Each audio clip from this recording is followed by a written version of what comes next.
Hi hello ಎಲ್ಲರಿಗೂ ನಮಸ್ಕಾರ and welcome back to my YouTube channel.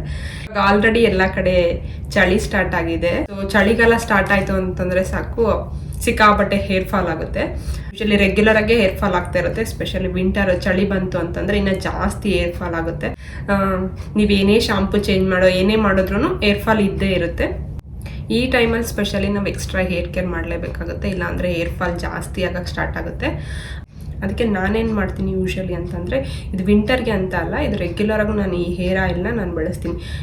ಕೊಬ್ಬರಿ ಎಣ್ಣೆ ಯೂಸ್ ಮಾಡ್ಕೊಂಡ್ಬಿಟ್ಟು ನಾನು ಸ್ವಲ್ಪ ಕೆಲವೊಂದು ಇಂಗ್ರೀಡಿಯೆಂಟ್ಸ್ ಯೂಸ್ ಮಾಡಿಬಿಟ್ಟು ಹೇರ್ ಆಯಿಲ್ನ ಮಾಡ್ಕೊತೀನಿ. ಅದರಿಂದ ಆ್ಯಕ್ಚುಲಿ ಹೇರ್ ಕಂಟ್ರೋಲ್ ಬರುತ್ತೆ. 100% ಕಂಟ್ರೋಲ್ ಆಗುತ್ತೆ ಅಂತ ನಾನು ಹೇಳಲ್ಲ. ನಾನು ಅಟ್ಲೀಸ್ಟ್ ಒಂದು 70 to 80% ಅಂತಲೂ ಕಂಟ್ರೋಲ್ ಆಗುತ್ತೆ hair fall. It's very simple. ಮನೇಲೇ ಇರೋ ಇಂಗ್ರೀಡಿಯೆಂಟ್ಸ್ನ ಯೂಸ್ ಮಾಡಿಬಿಟ್ಟು ನಾನು ಈ ಹೇರ್ ಆಯಿಲ್ನ ಮಾಡ್ತೀನಿ. ಇವಾಗ ಬನ್ನಿ ತೋರಿಸ್ತೀನಿ ನಾನು ಹೇಗೆ ಹೇರ್ ಆಯಿಲ್ನ ಮಾಡ್ತೀನಿ ಅಂತ. ಮೊದಲಿಗೆ ನಾನು ಯೂಸ್ ಮಾಡ್ತಿರೋದು, ಅದಕ್ಕೆ ಬೇಕಾಗಿರೋದು ಏನೇನಂತ ತೋರಿಸ್ತೀನಿ. ಸೊ ಕೋಕೋನಟ್ ಆಯಿಲ್ ತೊಗೊಂಡಿದ್ದೀನಿ ನಾನಿದು. ಆಯಿಲ್ ಯಾವ್ದು ನೀವು ಬಳಸ್ತೀರೋ ಮನೇಲಿ ಕೋಕೋನಟ್ ಆಯಿಲು, ಕೊಬ್ಬರಿ ಎಣ್ಣೆ, ಅದನ್ನು ಬಳಸಿ. ಜೊತೆಗೆ ಕರ್ಬೇವಿನ ಸೊಪ್ಪು ತೊಗೊಂಡಿದ್ದೀನಿ ಒಂದು ಅರ್ಧ ಬಟ್ಲು.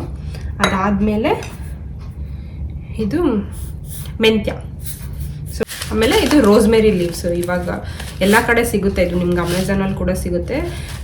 ಫ್ರೆಶ್ ಲೀವ್ಸ್ ಸಿಕ್ಕಿದ್ರೆ ಚೆನ್ನಾಗಿ ರೋಸ್ಮೆರಿ, ಬಟ್ ಸಿಗೋದು ಕಷ್ಟ ಸ್ವಲ್ಪ. ಹಾಗಾಗಿ ನಾನು ಇದು ಡ್ರೈ ಲೀವ್ಸೇ ಯೂಸ್ ಮಾಡ್ತಾ ಇದ್ದೀನಿ. ರೋಸ್ಮೆರಿಗೆ ಎಲ್ರಿಗೂ ಗೊತ್ತಿರೋ ಹಂಗೆ ನಿಮಗೆ ಕರಿಬೇವು ಯೂಸ್ ಮಾಡೋದ್ರಿಂದ ಪ್ರೀಮೆಚ್ಯೂರ್ ಗ್ರೇ ಹೇರ್, ಅಂದರೆ ಬೇಗನೆ ಕೂದಲು ಬಿಳಿ ಆಗುತ್ತೆ ಅಂತ ಏನು ಕರಿತೀವಿ, ಅದು ಸ್ವಲ್ಪ ಕಂಟ್ರೋಲ್ ಆಗುತ್ತೆ. ಆಮೇಲೆ ಹೇರು ಶೈನ್ ಕೂಡ ಬರುತ್ತೆ ಕರಿ ಲೀವ್ಸ್ ಯೂಸ್ ಮಾಡೋದ್ರಿಂದ. ಆಮೇಲೆ ಮೆಂತ್ಯ ಕಂಡೀಷ್ನರಾಗಿ ಯೂಸ್ ಆಗುತ್ತೆ, ಹೇರ್ ಫುಲ್ ಸಾಫ್ಟ್ ಆಗುತ್ತೆ, ಫ್ರಿಸ್ ಕಂಟ್ರೋಲ್ ಆಗುತ್ತೆ, ಅದಕ್ಕೆ ಯೂಸ್ ಮಾಡ್ತಾರೆ. ಆಮೇಲೆ ಮೇನ್ ಬಂದುಬಿಟ್ಟು ರೋಸ್ಮೆರಿ. ಇದು ಯೂಸ್ ಮಾಡೋದ್ರಿಂದ ಇದು it's very rich in antioxidants. ಇದು ಯೂಸ್ ಮಾಡೋದ್ರಿಂದ ನಿಮಗೆ ಡ್ಯಾಂಡ್ರಫ್ ಆಗಲ್ಲ, ಇಚ್ಚಿ ಸ್ಕಾಲ್ಪ್ ಕಂಟ್ರೋಲ್ ಆಗುತ್ತೆ. ಸೊ ಇದೆಲ್ಲ ಆದಾಗ ಆಟೋಮೆಟಿಕ್ಕಾಗಿ ವಿಂಟರಲ್ಲಿ ನಮಗೆ ಮೇನ್ ಹೇರ್ ಫಾಲ್ ಆಗೋದೇ ಅದು ಡ್ಯಾಂಡ್ರಫ್ ಆಗಿಬಿಟ್ಟು ಸ್ಕಾಲ್ಪ್ ಇಚ್ಚಿ ಬಂದುಬಿಟ್ಟು ಸ್ಕಾಲ್ಪ್ ಡ್ರೈ ಆಗಿ ಹೇರ್ ಫಾಲ್ ಆಗೋದು ಜಾಸ್ತಿ ಆಗುತ್ತೆ. ಅದಕ್ಕೆ ಇದನ್ನು ಯೂಸ್ ಮಾಡಿದ್ರೆ ಇದು ಏನು ಮಾಡುತ್ತೆ, ಇಚ್ಚಿನೆಸ್ ಕಡಿಮೆ ಮಾಡುತ್ತೆ, ಆಮೇಲೆ ಸ್ಕಾಲ್ಪ್ ಡ್ರೈ ಆಗದೆ ಇರೋ ಥರ ಕಂಟ್ರೋಲ್ ಮಾಡುತ್ತೆ. ಹಾಗಾಗಿ ಹೇರ್ ಫಾಲ್ ಆಟೋಮೆಟಿಕ್ಕಾಗಿ ಕಂಟ್ರೋಲ್ ಆಗುತ್ತೆ. ಸೊ ಇದನ್ನು ಯೂಸ್ ಮಾಡ್ತಾಯಿದ್ದೀನಿ. ಆಮೇಲೆ ಕೊಕೊನಟ್ ಆಯಿಲ್, ಹಿಂಗೆ ಕೊಬ್ಬರಿ ಎಣ್ಣೆ, ಇದೆಲ್ಲ ಕಡೆ ಸಿಗುತ್ತೆ. ಇದನ್ನು ಯೂಸ್ ಮಾಡ್ತೀನಿ. ಸೊ ಹೇಗೆ ಮಾಡ್ತೀನಿ ಅಂತ ತೋರಿಸ್ತೀನಿ, ಬನ್ನಿ ನೋಡೋಣ. ಇವಾಗ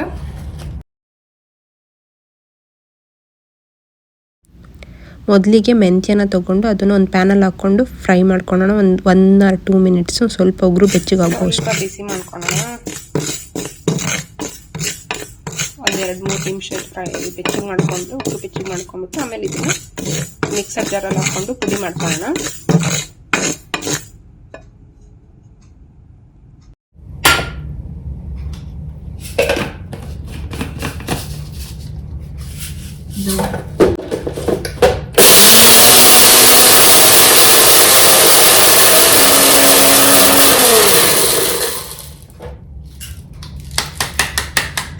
ತುಂಬ ಫೈನ್ ಪೌಡರ್ ಆಗ್ಬೇಕಂತನೂ ಏನಿಲ್ಲ, ತರಿ ಇದ್ರೂ ನಡೆಯುತ್ತೆ.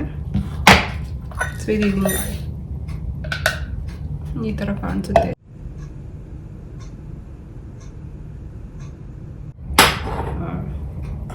ಕೋಕೋನಟ್ ಆಯಿಲ್ ತಗೋತಾ ಇದ್ದೀನಿ. ಕೋಕೋನಟ್ ಆಯಿಲ್ನ ನಾನು ಇದ್ರೊಳಗಡೆ ಹಾಕೋತಾ ಇದ್ದೀನಿ.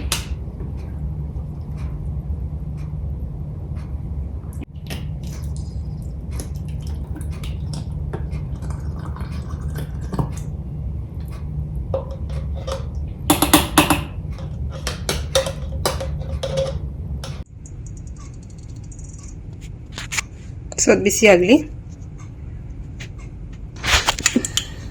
ಇವಾಗ ಎಣ್ಣೆ ಕಾದಿದೆ, ತುಂಬಾ ಕಾಯಿಸೋ ಅವಶ್ಯಕತೆ ಇಲ್ಲ. ಸ್ವಲ್ಪ ಸ್ಟಾರ್ಟಿಂಗಲ್ಲೇ ಬಬಲ್ಸ್ ಬರುತ್ತಲ್ವ, ಅದು ಬಂದರೆ ಸಾಕು.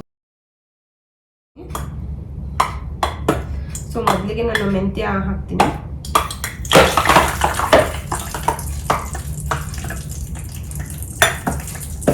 ಕಡಿಮೆ ಉರಿನಲ್ಲೇ ಇಟ್ಕೊಂಡಿರಿ, ಸಿಮ್ಮಲ್ಲೇ ಇಟ್ಕೊಳ್ಳಿ. ಅದಾದಮೇಲೆ ನಾನು ರೋಸ್ಮೆರಿ, ಸೊ ಕರಿ ಲೀವ್ಸ್ ಇವಾಗಲೇ ಹಾಕ್ಬೇಡಿ, ಇದೆರಡನ್ನೂ ಹಾಕಿ ಮಿಕ್ಸ್ ಮಾಡಿ ಹಾಗೆ.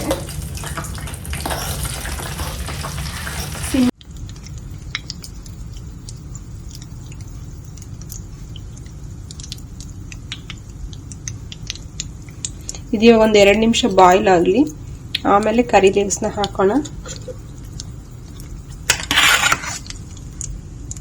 ಮೆಂತ್ಯ ಮತ್ತು ರೋಸ್ಮರಿನ ಹಾಕಿದ್ದೀನಿ.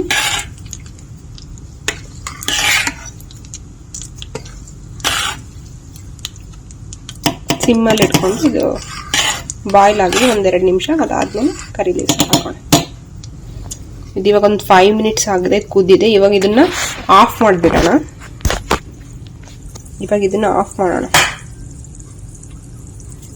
ಆಫ್ ಮಾಡಿ ಅದು ಸ್ವಲ್ಪ ಕೂಲ್ ಆಗಲಿ. ಕೂಲ್ ಆದಮೇಲೆ ನಾವು ಕರಿ ಲೀವ್ಸ್ ಹಾಕೋಣ. ಸೊ ಇದನ್ನ ಕಡೆ ಎತ್ತಿಟ್ಬಿಡ್ತೀನಿ, ಸ್ವಲ್ಪ ಕೂಲ್ ಆಗಿ. ಇವಾಗ ಇದು ಕೂಡ ಸ್ವಲ್ಪ ಕೂಲ್ ಆಗಿದೆ. ಇದಕ್ಕೆ ನಾನು ಇವಾಗ ಕರಿ ಲೀವ್ಸ್ ಆ್ಯಡ್ ಮಾಡ್ತೀನಿ.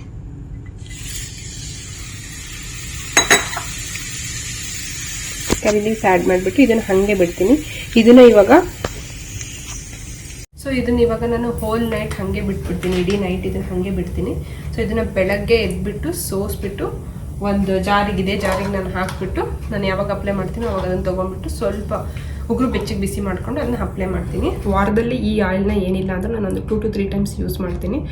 ಅಪ್ಲೈ ಮಾಡಿಬಿಟ್ಟು ಚೆನ್ನಾಗಿ ಸ್ಕಾಲ್ಪ್ ಮಸಾಜ್ ಮಾಡಿಬಿಟ್ಟು 3 to 4 ಅವರ್ಸ್ ಬಿಟ್ಟು ಆಮೇಲೆ ಹೇರ್ ವಾಶ್ನ ಮಾಡಿ ಓವರ್ ನೈಟ್ ಕೂಡ ಬಿಟ್ಟರೆ ಒಳ್ಳೇದೇನೆ. ಅಂದರೆ ಕೆಲವರಿಗೆ ಪಿಂಪಲ್ಸ್ ಎಲ್ಲ ಆಗುತ್ತೆ ಅನ್ನೋರಿದ್ರೆ ಸೊ ಅದನ್ನ ಅವಾಯ್ಡ್ ಮಾಡಿಬಿಟ್ಟು ಒಂದು 3 to 4 ಅವರ್ಸ್ ಬಿಟ್ಬಿಟ್ಟು ಮಾಡಿದ್ರು ಚೆನ್ನಾಗಿ ಬರುತ್ತೆ. ಆಮೇಲೆ ಸೊ ಇದನ್ನ ಇವಾಗ ಹಿಂಗೆ ಬಿಟ್ಬಿಡೋಣ. ಬೆಳಗ್ಗೆ ತೋರಿಸ್ತೀನಿ ಇದು ಯಾವ ರೀತಿ ಕಲರ್ ಬಂದಿರುತ್ತೆ ಅಂತ ಹೇಳ್ಬಿಟ್ಟು.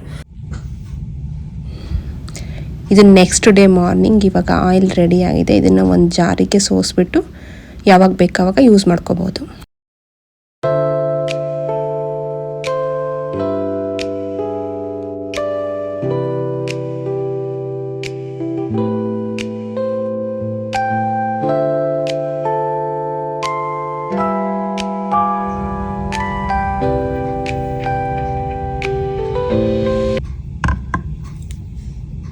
ನಿಮಗೆ ಈ ವಿಡಿಯೋ ಇಷ್ಟ ಆಗಿದ್ದಲ್ಲಿ ಲೈಕ್ ಮಾಡಿ ಮತ್ತು ಸಬ್ಸ್ಕ್ರೈಬ್ ಕೂಡ ಮಾಡಿ. ಮತ್ತು ನಾನು ನಿಮಗೆ ನನ್ನ ಮುಂದಿನ ವ್ಲಾಗ್ನಲ್ಲಿ ಸಿಗ್ತೀನಿ. Till then take care, bye. See you all. Thank you for watching.